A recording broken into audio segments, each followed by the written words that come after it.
Hello everyone, my name is Kat and welcome back to my corner.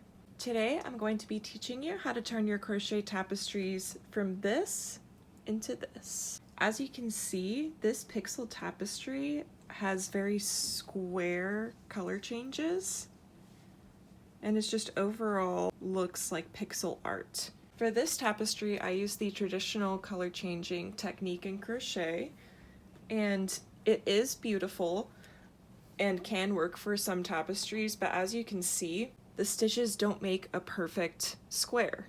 They leave some weird edges like this.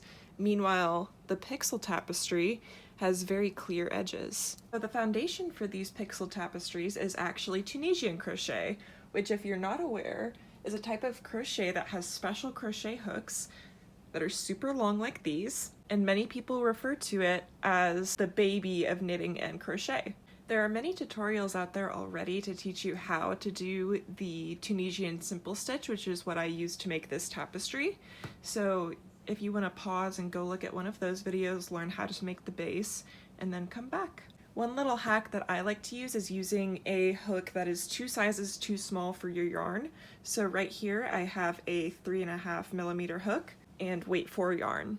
When you're figuring out how big to make your base, you should always add 2 pixels to each side.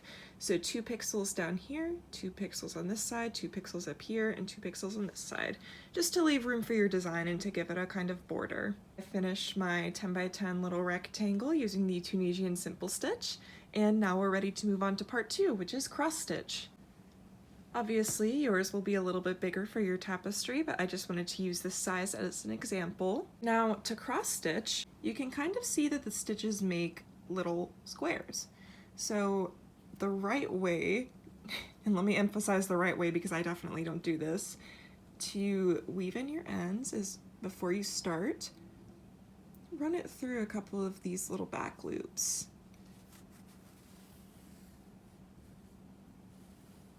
So then your yarn is secure and you know it's not going anywhere.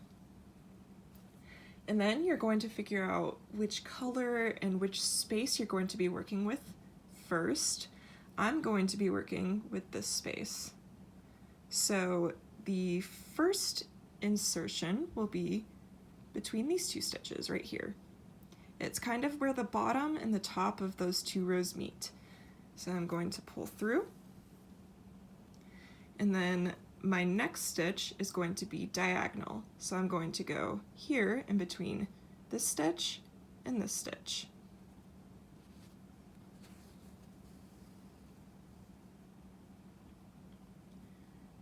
And I personally like to go over twice, meaning I go through the same spot again and again. This way you know for sure that all of your spaces will be filled like this and there'll be none of your base color showing through. And then after this, I'm gonna go and make my X. So I'm gonna go down 1, which might be kind of hard to see. Just make sure that you're getting in between this bottom stitch and the stitch above. Some, and then we're gonna cross over right here.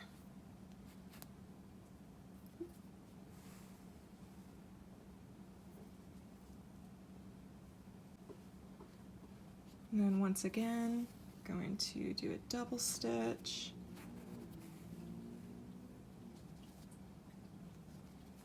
And there you have it.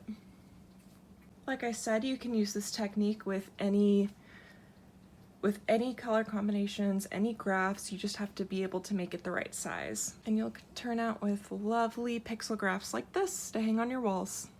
Thank you guys for watching, and if you have any questions, please leave them down below. But for now, I'll see you next time.